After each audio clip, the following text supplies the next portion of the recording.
Él fue el rey del bolero ranchero, una voz que podía elevarse desde un falsete delicado hasta un grito que desgarraba el alma. En el escenario, Javier Solís parecía intocable, un ícono envuelto en el traje de charro de la perfección. Pero detrás de ese mito vivía un hombre marcado por traiciones, heridas silenciosas y rivalidades tan profundas que lo siguieron hasta la tumba. No me molesta la competencia, confesó una vez. Lo que me duele es la traición entre compañeros. Y esas palabras no eran vacías. Eran un vistazo a la tormenta que cargaba en secreto. Susurros de nombres, 5 cantantes que se convirtieron en su tormento, surgieron solo en privado, pronunciados con amargura y dolor. Hoy, esos nombres prohibidos vuelven a resonar, y con ellos la verdad sobre las batallas ocultas de Javier Solís. ¿Estás listo para descubrir el lado no contado de la leyenda? Vamos a empezar. Número 1. Jorge Negrete. Si Pedro Infante fue la sombra eterna, Jorge Negrete fue la vara de hierro del juicio. Para el mundo de la música ranchera, él era la disciplina personificada, una voz entrenada y pulida en conservatorios, una postura que nunca cedía, una presencia militar que imponía respeto. El arte de Negrete no solo fue admirado, fue canonizado. Se convirtió en el estándar de oro con el que se medía a todo cantante de charro. Así que cuando Javier Solís emergió de las calles obreras de Tacuba, zapatero, boxeador, incluso sepulturero antes de tomar el micrófono, no hubo una bienvenida amable. No había estudiado con maestros, no había dominado la técnica académica. Había aprendido de oído, moldeado en serenatas y palenques llenos de humo. Para los puristas, no era innovación, era intrusión. Yo canto con el corazón, no con un manual, le dijo Javier a un confidente cercano, con la voz cargada de frustración. ¿Por qué me piden sonar como una escuela? Lo mío nació de la calle. Esa era la herida. Negrete, que había muerto en 1953, nunca intercambió palabras directamente con Solís, pero su sombra rondaba como un fantasma en cada concierto y en cada grabación. Críticos y músicos de la vieja guardia invocaban su nombre para mantener a Javier bajo control. El mensaje era constante, Negrete era la medida, y Solís nunca estaría a su altura. En 1961, cuando Solís lanzó En mi viejo San Juan y vendió más de 80,000 copias en pocas semanas, las comparaciones se afilaron como cuchillos. Los tradicionalistas lo acusaron de faltarle al respeto al legado de Negrete al fusionar la ternura del bolero con el fuego del mariachi. Lo que Javier veía como evolución, otros lo veían como sacrilegio. No veo autenticidad en esa rigidez, admitió Solís en privado. Para mí, la música se vive, no se estudia. Los defensores de Negrete se indignaron. Para ellos, Javier no estaba llevando la tradición hacia adelante, la estaba manchando. Los susurros en el gremio lo pintaban como un bolerista disfrazado de charro, un impostor sin disciplina. Aunque Negrete ya no estaba, sus colegas e ídolos mantenían encendida la antorcha de la crítica. El choque nunca fue un pleito de titulares. Fue más callado, más pesado, un duelo invisible entre disciplina y rebeldía.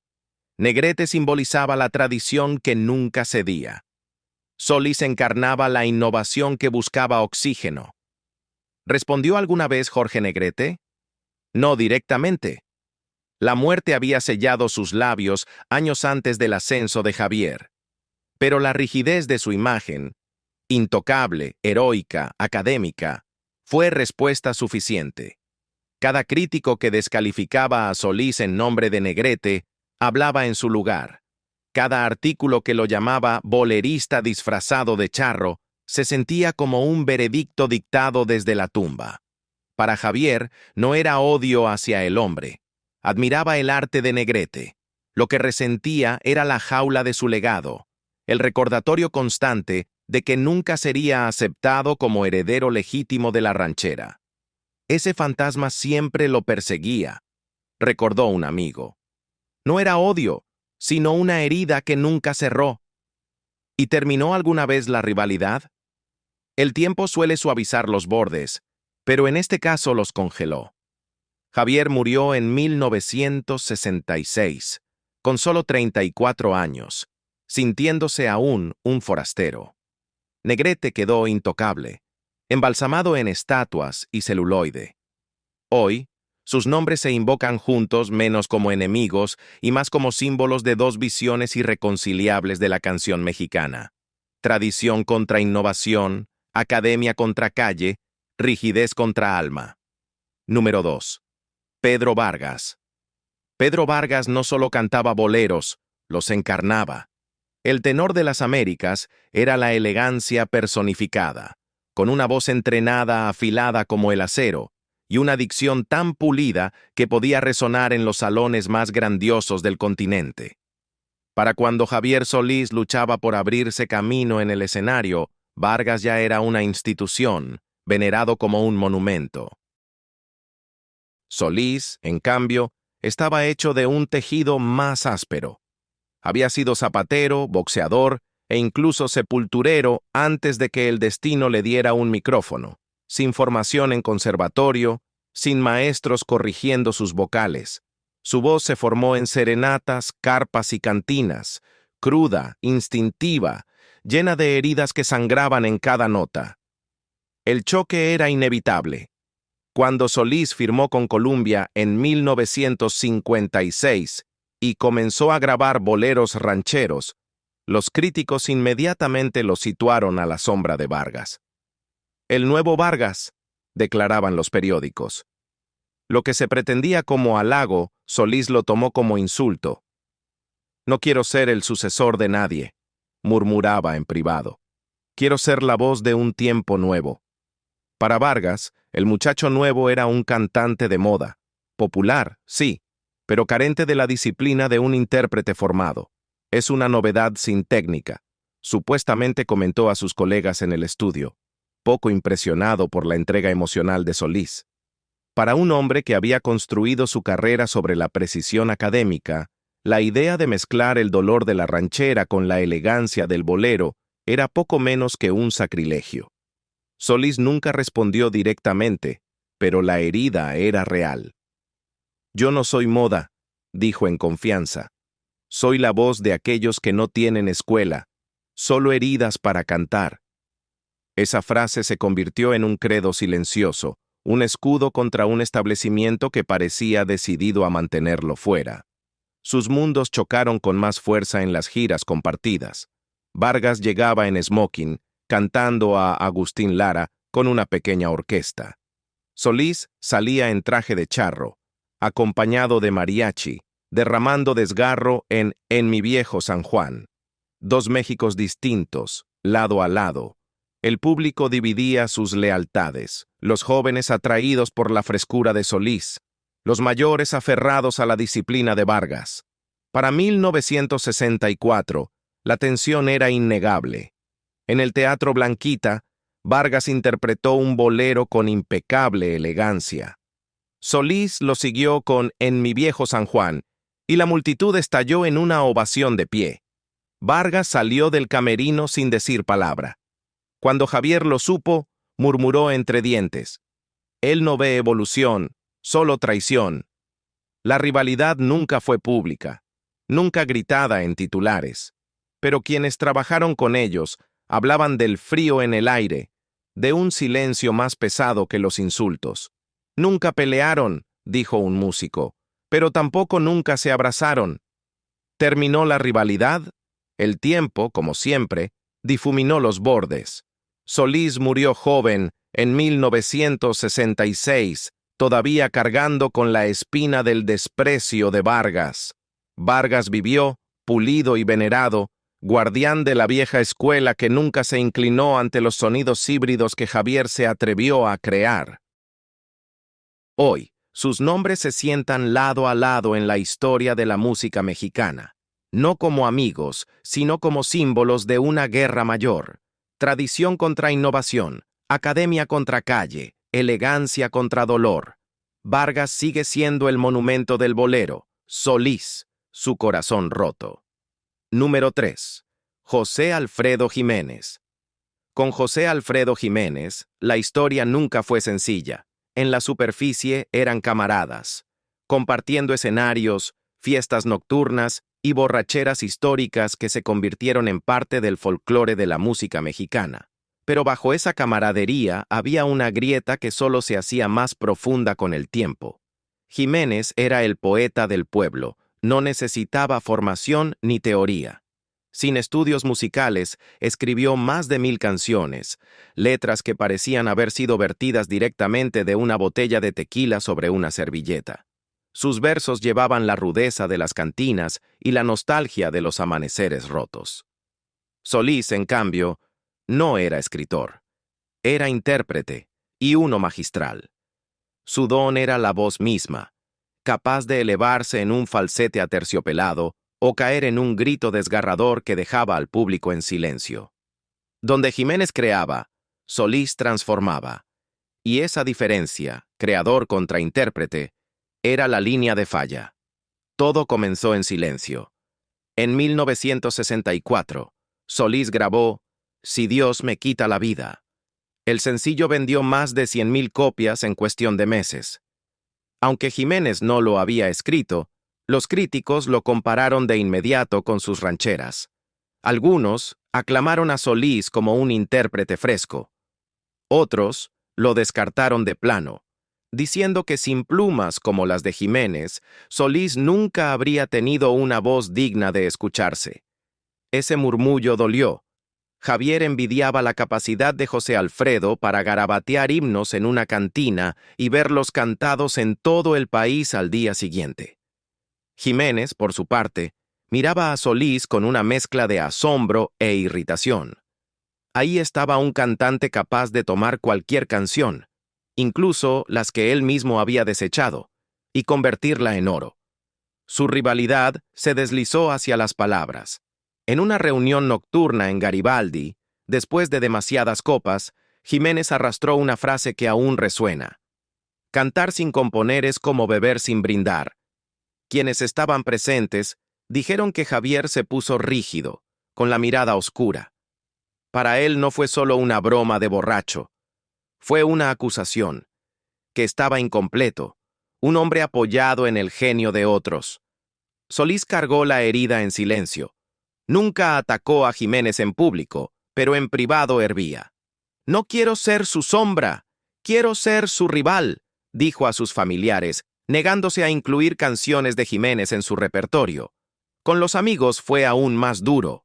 No veía inspiración en su desbordante bohemia, veía descuido.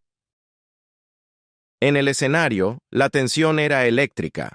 Jiménez improvisaba versos nuevos de ciudad en ciudad, gozando de la espontaneidad. Solís respondía con precisión, entregando boleros con perfección interpretativa. El público rugía por ambos, pero tras bambalinas, el silencio pesaba más que los aplausos. Jiménez se sentía opacado, Solís se sentía disminuido. Uno escribía las verdades, el otro les daba vida. Y en lugar de unidad, esa dinámica engendró envidia. ¿Terminó alguna vez? No realmente. Solís murió en 1966, todavía atormentado por la idea de que nunca sería recordado como un intérprete puro en un mundo que veneraba la pluma del compositor. Jiménez lo siguió en 1973, enaltecido como el eterno cantautor de México. Hoy, sus nombres son inseparables en la memoria, pero no reconciliados. Jiménez es celebrado como la voz de la pluma del pueblo. Solís, como el intérprete inigualable que dio carne y sangre a esas palabras. Juntos moldearon la edad de oro de la ranchera y sin embargo la grieta entre ellos, pluma contra voz, sigue siendo una de sus cicatrices más profundas. Para Javier, José Alfredo no era solo un rival, era el símbolo de un mundo donde los cantantes nunca podían sostenerse solos, por poderosa que fuera su voz. Y esa herida, callada pero constante, fue tan aguda como cualquier traición. Número 4. Enrique Guzmán.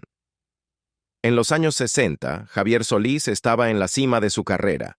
Sus rancheras y boleros no solo vendían discos, llenaban teatros, cargaban con el desgarro y lo convirtieron en la voz del alma de México. Pero justo cuando su estrella brillaba más fuerte, otro fenómeno surgió en el horizonte: el rock and roll en español. Y su rostro era Enrique Guzmán. Guzmán era la juventud encarnada: chaquetas ajustadas, movimientos ágiles, letras sencillas que los adolescentes podían gritar. No cantaba de traiciones ni de amores imposibles, cantaba de diversión, ritmo y futuro. Para los jóvenes era aire fresco. Para Solís era fuego devorando las raíces de la música mexicana. La prensa vio venir el choque y le puso nombre: el charro contra el rockero. Los programaron juntos en especiales de televisión. Los pusieron en los mismos carteles y vendieron boletos con la promesa de chispas. El contraste era brutal. Solís aparecía en traje de charro, mariachi detrás, con una gravedad que imponía silencio antes del primer acorde. Guzmán saltaba al escenario con una sonrisa, girando el micrófono en la mano como si fuera un juguete, y la multitud estallaba en histeria. En privado, Solís no escondía su desprecio. «El rock suena como un fuego de papel», le dijo a un colega. «Arde rápido y no deja brasas». Para él, eso no era música con alma. Era espectáculo. Peor aún, un espectáculo importado. Algo arrancado de otra cultura y reempaquetado para la juventud mexicana. Ver a los adolescentes abandonar las rancheras por las guitarras le parecía una traición. Las cifras lo hirieron aún más. En 1974, una encuesta de revista coronó a Enrique Guzmán como el artista más popular entre los jóvenes de la capital, por encima de Solís, incluso por encima de José Alfredo Jiménez. Para un hombre que había trepado desde la pobreza, del zapatero y los pleitos callejeros hasta la cima, aquello fue como una afrenta personal. Los promotores explotaron la tensión. En Guadalajara pusieron a ambos en el mismo cartel. Solís interpretó Sombras y Llorarás, dejando al público maravillado. Pero Guzmán cerró la noche con rock crudo y eléctrico. Muchos jóvenes salieron del recinto hablando de las guitarras, no del mariachi. Solís no dijo nada. Simplemente salió del escenario con un silencio más pesado que las palabras. Pero entre amigos, su amargura salió a flote. «No veo ninguna evolución en ese ruido», repetía. «Veo erosión». ¿Y qué hay de Guzmán? Nunca atacó públicamente a Solís, pero en entrevistas se inclinó hacia el papel de antagonista generacional. «Los chicos quieren algo nuevo», dijo una vez, sonriendo a los reporteros. «No es una falta de respeto, son los tiempos». Para Solís, esas palabras fueron peores que la burla. Fueron un desprecio. ¿Terminó alguna vez la rivalidad? No en vida. Solís murió en 1966, llevando ese resentimiento a la tumba. Guzmán siguió adelante y fue celebrado como uno de los padres del rock mexicano. Hoy se les recuerda no como enemigos, sino como emblemas de dos Méxicos. Solís, el corazón herido de la tradición. Guzmán, el rostro sonriente de la modernidad. Su relación ahora vive solo en el equilibrio de la historia. Para algunos, Guzmán fue el amanecer de una nueva era. Para otros, la traición de la antigua. Pero para Javier Solís, Enrique Guzmán nunca fue solo otro cantante. Fue el recordatorio de que la autenticidad podía olvidarse, y de que el México por el que cantaba ya se le estaba escapando de las manos. Número 5. María Victoria. Entre todas las rivalidades ligadas a Javier Solís, su choque con María Victoria puede ser la más inesperada. Sobre el papel, debería haber sido una alianza natural. La reina de la comedia mexicana junto al rey del bolero ranchero. Su chispa y picardía equilibrando su seriedad romántica. Su improvisación complementando su disciplina. Pero lo que parecía armonía pronto se convirtió en fricción. María Victoria había construido su carrera a base de instinto, se alimentaba de la improvisación, jugaba con el público, transformaba cada escena en una actuación viva. Solís, en cambio, era meticuloso, ensayaba cada entrada, cada gesto, cada pausa.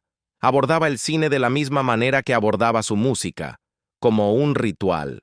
Su primer gran choque ocurrió en el rodaje de Tres muchachas en la hoguera, 1960. Durante una secuencia musical, María improvisó líneas cómicas que hicieron reír al equipo. Solís, que debía seguir con un bolero dramático, perdió el ritmo. Cuando el director cortó la escena, los testigos recuerdan que Solís se inclinó hacia ella y murmuró con frialdad: «Esto no es una carpa, es cine». Esa sola frase marcó el tono. A partir de entonces, la prensa los pintó como opuestos. María brillaba en las entrevistas, lanzando ocurrencias ingeniosas, mientras Javier permanecía serio, casi solemne. A ella la retrataban como la chispa popular, a él como el artista grave que no sabía divertirse. La tensión no era solo percepción. En un concierto en Monterrey en 1962, Solís se negó a cantar un dúo programado con ella. «La comedia mata la emoción de la canción», les dijo a los organizadores. Para él, las improvisaciones de María trivializaban el oficio, reduciendo lo que consideraba sagrado a espectáculo. María no guardó silencio. En sus círculos, lo desestimaba como rígido. «Él no sabe disfrutar del show», comentó supuestamente, desechando su solemnidad como arrogancia. Para ella, el arte era vivir, respirar, jugar. Para él era disciplina, casi oración.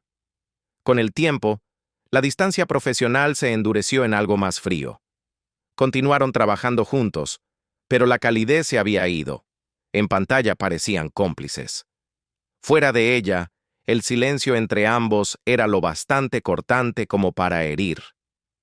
Para Javier, María Victoria llegó a encarnar todo lo que detestaba: la frivolidad frente al sufrimiento, la risa entretejida en un género que él consideraba sagrado. «No veo frescura en su improvisación», le dijo a un confidente. «Veo frivolidad». Y eso era imperdonable para un hombre que cantaba con el alma desgarrada.